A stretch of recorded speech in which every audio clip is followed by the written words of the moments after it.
Hello guys, let's cook chicken. आज म चाहिँ चिकन बनाउँदैछु। आज मेरो छुट्टी थियो अनि म चिकन बनाउन लागेको।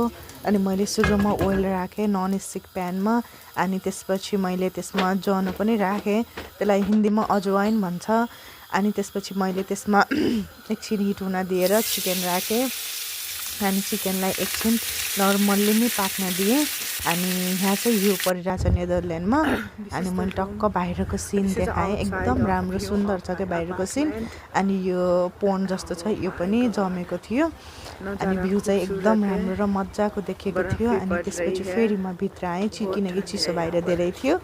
भित्र आइसकेपछि यो चिकनलाई फेरि हेरेँ अनि चिकन चाहिँ कस्तो राम्रो देखेको थियो। अनि मेरो चाहिँ सबभन्दा फेभरेट चाहिँ खानामा यो चिकन नै हो। त्यसपछि मैले मसला हालेँ, प्याज नि भने टमाटर नै राखेँ। अनि त्यसपछि टमाटर राखिसकेपछि फाइनल्ली कुक भयो।